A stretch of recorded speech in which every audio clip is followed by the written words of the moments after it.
आपने शायद ये क्लिप्स देखी होंगी। 4 पैरों वाले रोबोट, कुछ की पीठ पर राइफलें बंधी हैं, कुछ कीचड़ भरी खाइयों में सामान घसीट रहे हैं। सैनिक पास खड़े हैं, नजरें कंट्रोलर्स पर हैं, मानो इन्हें वीडियो गेम के किरदारों की तरह चला रहे हों।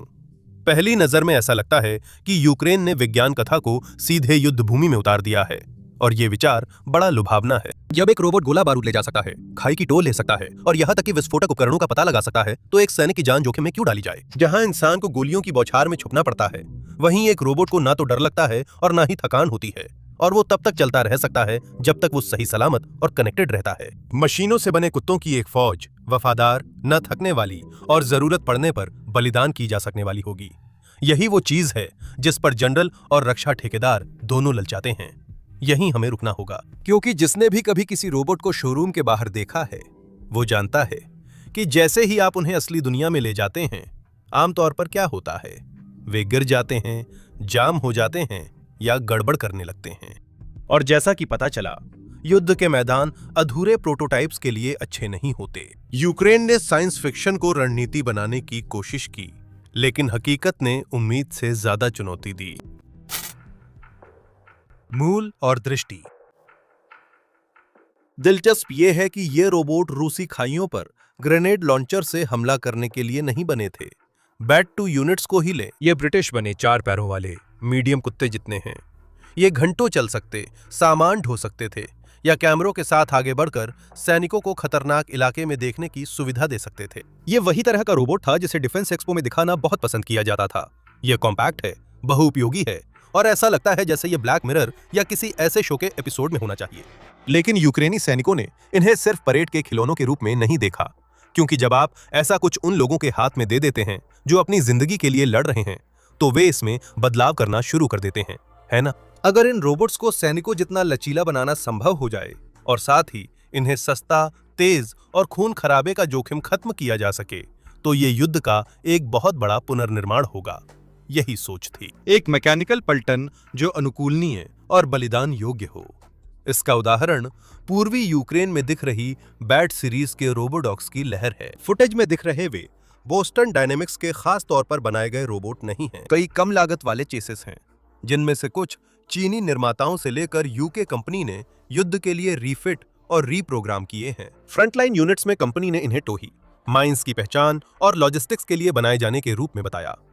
यह व्यावहारिक शुरुआत इसलिए मायने रखती है क्योंकि यह बताती है कि आगे क्या हुआ। सैनिक उपयोग के अनुसार क्रैक वाला रोबोट पहिए वाला यूजीवी या चौपाया चुनते और जरूरत के हिसाब से उसमें चीजें जोड़ते थे। घायल साथी को निकालने के लिए वे स्ट्रेचर कैप्सूल रोबोट पर लगा देते थे। अगर उन्हें बंद दरवाजा उड़ाना होता तो वे विस्फोटक लगाकर अंदर की ओर सेट कर देते। भविष्य में रोबोडॉक्स पर मशीन गन मॉड्यूल लगाकर शूटर को स्क्रीन के पीछे रखने की योजना है। ये जुगाड़ वास्तव में एक रणनीतिक लाभ थी, लेकिन इसका मतलब ये भी था कि ये रोबोट अक्सर जुगाड़ से तैयार किए जाते हैं, न कि विशेष उद्देश्य के लिए। इसी समय स्थापित औद्योगिक कंपनियां आगे आईं। पश्चिमी यूजीवी जैसे एस्टोनिया का थेमिस यूक्रेनी इस्तेमाल के लिए मुहैया कराए गए और बड़े पैमाने पर तैनात किए गए।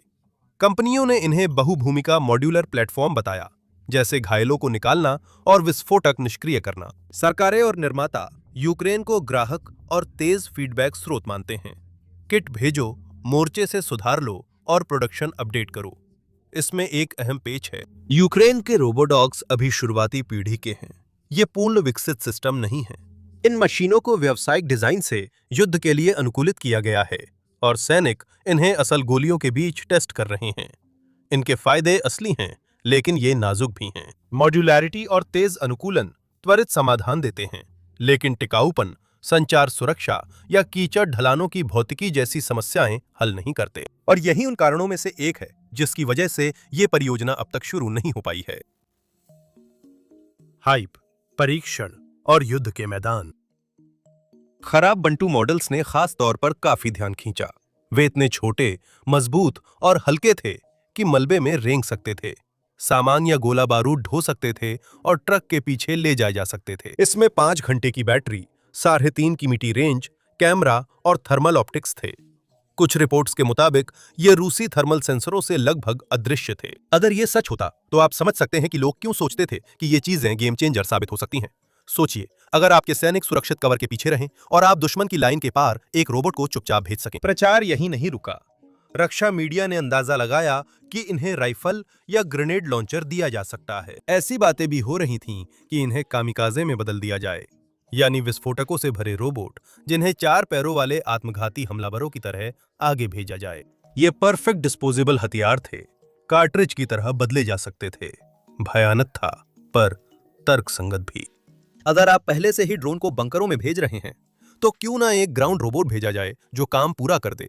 और अगर आप थोड़ा और बड़ा सोचें, तो ये सिर्फ एक मशीन की बात नहीं थी। यूक्रेन बिना चालक वाले ग्राउंड व्हीकल्स के पूरे परिवार के साथ प्रयोग कर रहा था। कुछ को लॉजिस्टिक्स के लिए डिजाइन किया गया था, कुछ को टोही के लिए, लेकिन कुछ को सीधे युद्ध के लिए प्लेटफॉर्म के रूप में बनाया गया था। बैड बाडू बस वही था जिसने सुर्खियां बटोरी, क्योंकि सच कहें तो ये वाकई बहुत कूल दिखता है। ये भविष्य जैसा लगता है। ऐसी तस्वीर के पीछे का मनोविज्ञान न भूलें। राइफल लगे रोबोट डॉग अपने आप ध्यान आकर्षित करता है। यह इंसान की उस गहरी प्रवृत्ति को दर्शाता है जो उम्मीद करती है कि तकनीक लड़ाई के इस गंदे खूनी काम का कोई शॉर्टकट दे सकती है। यह उम्मीद है कि सही मशीन से जंग आसान और असरदार हो सकती है। लेकिन जिसने पहले यह पैटर्न देखा है, वो जानता है कि आमतौर पर क्या होता है। ड्रोन के शुरुआती दिन याद है, उन्हें अजय, सटीक और क्रांतिकारी के रूप में प्रचारित किया गया था। और भले ही ड्रोन ने युद्ध को बदल दिया, लेकिन वे शुरुआत में जितना माना गया था उससे कहीं ज्यादा नाजुक और हैक किए जा सकने वाले साबित हुए। पहले विश्व युद्ध में शुरुआती टैंक भी बार बार खराब होते, ज्यादा गर्म होते और कीचड़ में फंस जाते थे। तकनीक बेकार नहीं थी, लेकिन उससे हर बार कमाल कर दिखाने की उम्मीद करना निराशा का कारण बना। यूक्रेन के रोबोट डॉग्स भी उसी चक्र में फंस गए। शुरुआत में उन्हें भविष्य के उद्धारकर्ता के रूप में दिखाया गया था। सैनिक उन्हें प्रशिक्षण क्षेत्रों में खींच कर ले जाते थे, कैमरों ने उन्हें मलबे में चलते पकड़ा और पत्रकारों ने लिखा जैसे युद्ध में नया मोड़ आया हो। यहां तक कि ऐसा भी महसूस हुआ कि ये यूक्रेन की जनशक्ति की कमी का एक चतुर समाधान है। रोबोट ठगते नहीं हैं, वे खून नहीं बहाते, उन्हें पेंशन की जरूरत नहीं होती। यही तर्क रक्षा मंत्रालयों को पसंद आता है। निष्पक्ष रहें तो कुछ झलकियां थीं जहां ये हाइप जायज लगती थीं। रात में नो मैन्स लैंड पार करके सामान ले जाने वाले रोबोट की वजह से कम सैनिकों को अपनी जान जोखिम में डालनी पड़ती थी। एक रोबोट ने घायल सैनिक को भी सुरक्षित जगह पहुंचा दिया जहां इंसान नहीं पहुंच सकते थे। उन कुछ पलों में लगा कि यह किसी स्थायी चीज की शुरुआत है, लेकिन इसी दौरान कमियां भी दिखने लगीं। समतल जमीन पर रोबोट की स्थिरता अच्छी दिखती थी, लेकिन जिसने भी उन मशीनों को कीचड़ में चलते हुए देखा है, वो जानता है कि वे कितनी अजीब तरह से लड़खड़ा सकती हैं। और फिर व्यावहारिक सवाल भी थे। यूक्रेन इन यूनिट्स में से कितनी तैनात कर सकता था? ऑपरेटरों को कितनी ट्रेनिंग चाहिए थी? हर एक रोबोट की असली लागत कितनी थी? मान लीजिए सस्ते एफपीवी ड्रोन के बेड़े की तुलना में। युद्ध क्षेत्र की सच्चाई और इसकी असफलता के कारण प्रोटोटाइप्स की समस्या है कि उन्हें असलियत से सामना करना पड़ता है। यूक्रेन के रोबोट अटैक डॉग्स के लिए वो हकीकत कोई टेस्ट रेंज या कीव में कोई एक्सपो नहीं थी, बल्कि कीचड़, तोपखाना, ऊपर मंडराते ड्रोन और रेडियो तरंगों पर छाया रूसी इलेक्ट्रॉनिक वॉरफेयर थी। जल्द ही सारी सीमाएं साफ हो गईं। पहली समस्या थी इलाका। इन रोबोट्स के कंक्रीट या दबी हुई मिट्टी पर चलने के वीडियो आधी कहानी बताते हैं। पूर्वी यूक्रेन कोई समतल फ्लोर नहीं, वहां खेत, खाइयां, मलबे से भरे गांव और इतनी गहरी कीचड़ है कि जूते भी धंस जाते हैं। छोटे पैरों और खुले जोड़ वाले एक मशीन के लिए ऐसा इलाका किसी बुरे सपने जैसा है। सैनिकों की रिपोर्ट है कि रोबोट कीचड़ में फंसते, ऊबड़ खाबड़ सतहों पर जूझते या भारी सामान ले जाते समय उनक जाते हैं। एक यूक्रेनी अधिकारी ने मजाक में कहा कि रोबोट पानी के गड्ढों से डरते हैं, जिससे साफ था कि वे मोर्चे की अव्यवस्था के लिए उपयुक्त नहीं थे। फिर बिजली की समस्या भी आई। 5 घंटे की बैटरी लाइफ उन मशीनों के लिए तो शानदार लग सकती है जिन्हें आप आसानी से चार्ज कर सकते हैं, लेकिन उन रोबोट्स के लिए जो युद्ध के मैदान में अनिश्चित समय तक रहेंगे, ये समय बिल्कुल भी पर्याप्त नहीं है। इसके अलावा यह भी एक तथ्य है कि ठंडे मौसम में बैटरी जल्दी खत्म हो जाती थी और भारी सामान ले जाने से बैटरी की क्षमता और भी कम हो जाती थी। ड्रोन के विपरीत, जिन्हें 1 घंटे से भी कम समय में लॉन्च, उड़ाया और वापस लाया जा सकता है, इन ग्राउंड रोबोट्स को सिर्फ आगे बढ़ने के लिए भी काफी ऊर्जा की जरूरत होती थी। लेकिन शायद सबसे बड़ा खतरा इलेक्ट्रॉनिक युद्ध था। रूस ने इस युद्ध में जैमिंग को ऐसी कला बना दिया है जो जीपीएस में हस्तक्षेप करता है, ड्रोन सिग्नलों को गड़बड़ा देता है और संचार लिंक को ठप कर देता है। ये रोबोट्स बिना चालक वाले सिस्टम्स की तरह स्थिर सिग्नलों पर निर्भर हैं। ऑपरेटर से संपर्क टूटते ही ये रुक जाते हैं। रिपोर्ट्स के अनुसार रूसी जैमिंग ने न सिर्फ इन्हें निष्क्रिय किया, बल्कि कभी-कभी इनके नियंत्रण सिस्टम को भी भ्रमित किया। एक ऐसा रोबोट जिसे बटन दबाकर बेकार किया जा सके, वो बोझ है, संपत्ति नहीं। वहीं एफपीवी ड्रोन बनाना शायद कुछ $100 में हो जाता है। ये तेज हैं, आसानी से घूम सकते हैं और ये लक्ष्यों पर सटीकता से हमला कर सकते हैं। इसके विपरीत ये जमीन पर चलने वाले रोबोट्स की कीमत हजारों डॉलर हो सकती है। ये दौड़ते हुए सैनिक से भी धीमे हैं और ये भी उन्हीं जैमिंग साधनों के सामने असुरक्षित हैं। अगर आप सीमित संसाधनों वाले यूक्रेनी कमांडर हैं, तो हिसाब बहुत मुश्किल नहीं है। जब आप 10 उड़ने वाले ड्रोन खरीद सकते हैं, तो रेंगने वाले रोबोट्स पर पैसे क्यों खर्च करें? इसमें मानवीय पहलू भी है। इन मशीनों को चलाने वाले ऑपरेटरों को ट्रेन करना आसान नहीं था, ड्रोन के मुकाबले जिन्हें चलाना काफी जल्दी सीखा जा सकता है।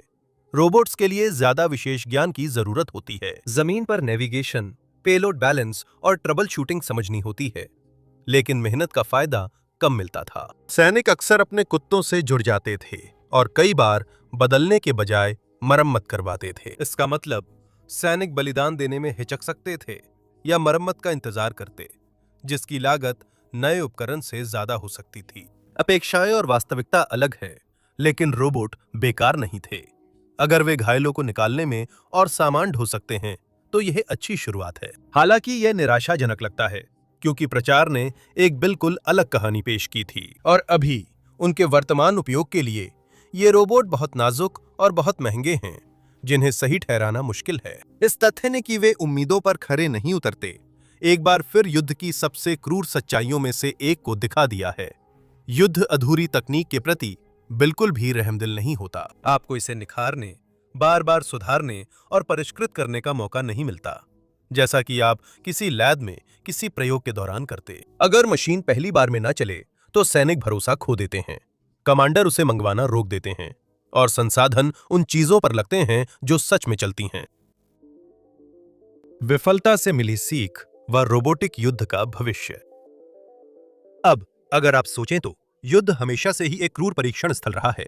पहली पनडुब्बियां रिसने वाली मौत के जाल थीं। लड़ाई में इस्तेमाल होने वाले पहले हवाई जहाज लकड़ी की पतंगों जैसे ही थे, जिन पर पिस्तौलें बांध दी गई थीं। और पहली टैंकें, जैसा कि हमने बताया, अक्सर कीचड़ में फंस जाती थीं, जितनी बार वे युद्ध में आगे बढ़ती थीं।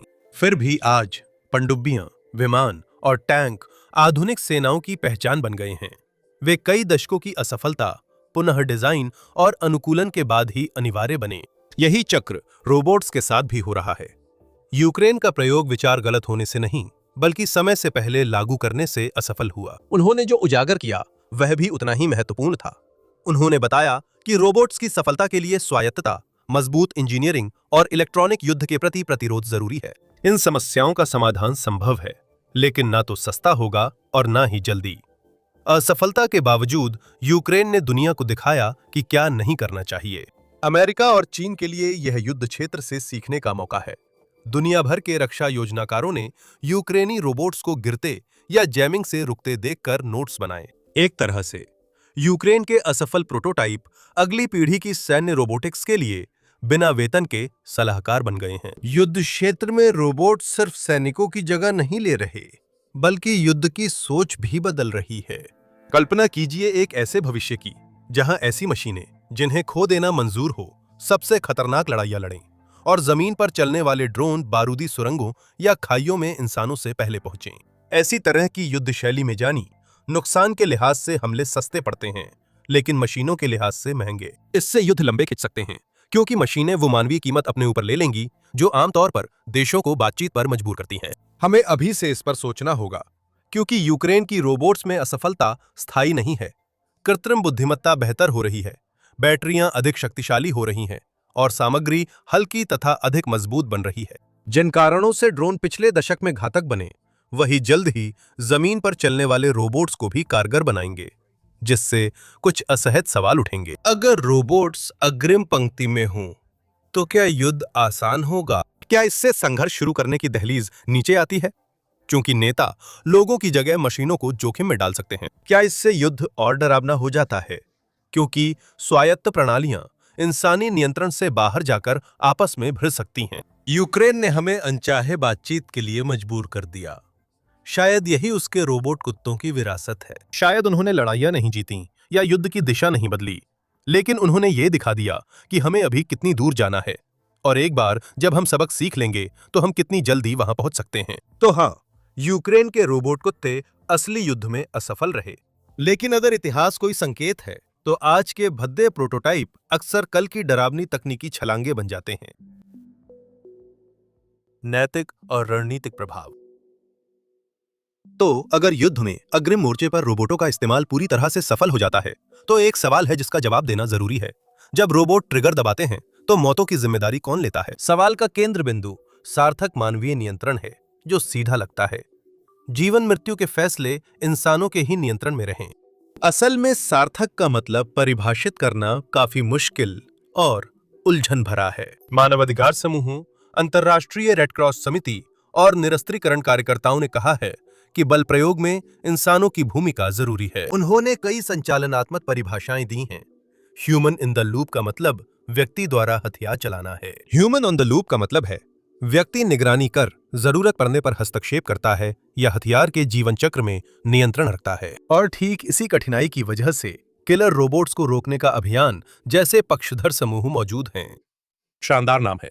इनका कहना है कि सार्थक मानवीय नियंत्रण के बिना काम करने वाली प्रणालियों पर प्रतिबंध लगाया जाए और उन प्रणालियों को विनियमित या प्रतिबंधित किया जाए जो सेंसरों के जरिए स्वतंत्र रूप से इंसानों को निशाना बनाती हैं। उन्होंने संयुक्त राष्ट्र और राष्ट्रीय राजधानियों तक अपनी बात पहुंचाई कि ऐसे फैसले कोर्ट पर छोड़ना मानव गरिमा व अंतर्राष्ट्रीय कानून के खिलाफ है। कोई हैरानी नहीं कि सभी सरकारें सहमत नहीं है।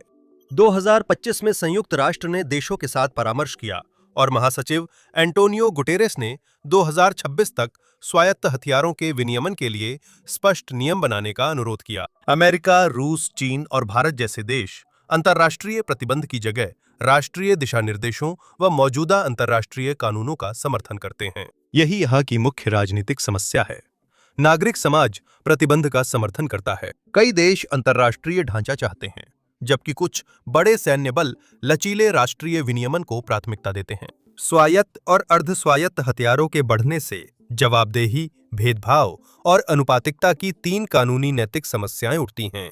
अगर एक स्वचालित जमीन पर चलने वाला रोबोट लक्ष्य की गलत पहचान करके नागरिकों को मार देता है तो यह जिम्मेदार पक्ष कौन है? क्या वह प्रोग्रामर है? क्या वह कमांडर है? क्या वह निर्माता है, ऑपरेटर है या खुद मशीन है?